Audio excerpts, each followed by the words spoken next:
ideal positioning. And to do that, you're going to line up your heel, your knee, and your sit bone so they're all in a nice straight line. So heel here and kind of here. And then you want to end up so that the sides here have about 90 degrees. And in this position, what you kind of want to feel as if you were standing in a position of strength.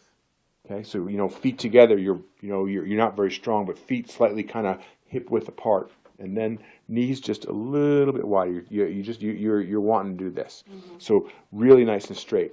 Then what you're going to do is, let's see if I can get this right, is that you're going to tilt the pelvis backwards and forwards 3 times. So go ahead and tilt the pelvis backwards and forwards 3 times for me. And then what you're going to do is you're going to find the middle of tilting backwards and forwards. Okay? Okay. Now, think about making your shoulders really nice and wide, almost like your clavicles are growing outwards. Okay? And then, let me put this headpiece down just a little bit. Okay? And then back of your neck is going to be nice and long. And so what that motion is that motion is more like that. So almost like you're going to tuck your chin just a little bit. So that is ideal positioning. Now, I want to teach you the powerhouse. And the powerhouse is a combination of 3 things. And those 3 things are, first, the breath. Second, contraction of deep abdominal muscle called the transverse abdominis. And then contracting the muscles of the pelvic floor. So the breath is going to look and sound like this. In through the nose, out to the mouth. Shh. And you're trying to resist the air coming out using the tongue. Can you show that to me, please? Okay, good. Okay, now abdominal muscles. If you take your 2 fingers and find this pointy hip bone right here, and then kind of roll, and then roll just to the inside, that is where the transverse abdominis muscle is, which is one of the deeper abdominal muscles. And what I'd like you to do is take that breath in and try and draw the lower belly back towards the spine as you're breathing out. So breath in and breathe out. Shh. Keep going. Push, push, push, push, push, push. More. Keep going. Good. So what you should have felt with your fingers is not that much contraction until the very end. Did you feel that? Contraction down or contraction out? A combination of back and out is what you could be feeling. But that I didn't feel it until the very end. So take a breath in again. Breathe out. Shh.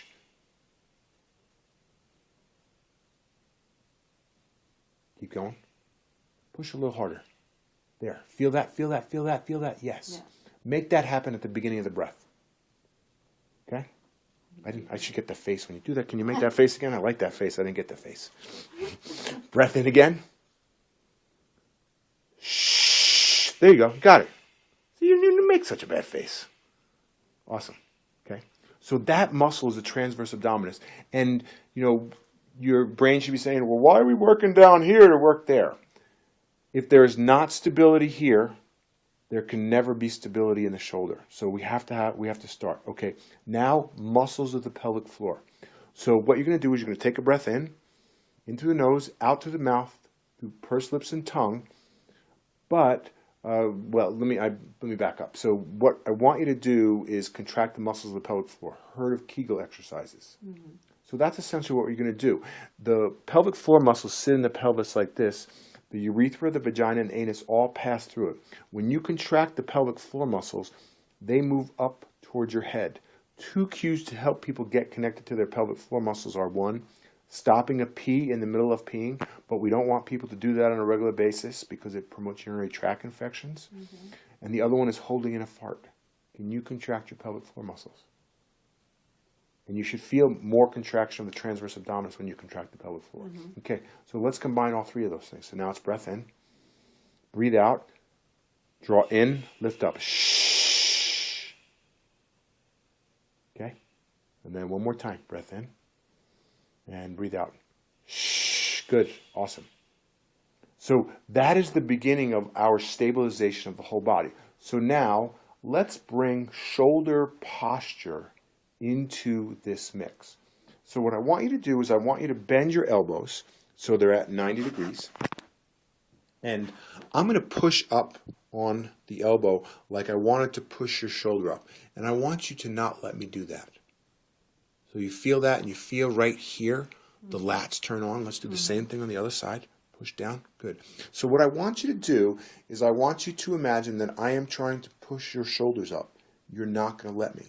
At the same time, you're going to take that breath in, you're going to breathe out, and you're going to straighten the elbows. Shh, like that. So breath in. Shh. Think about the shoulders staying nice and wide too. Okay. Breath in.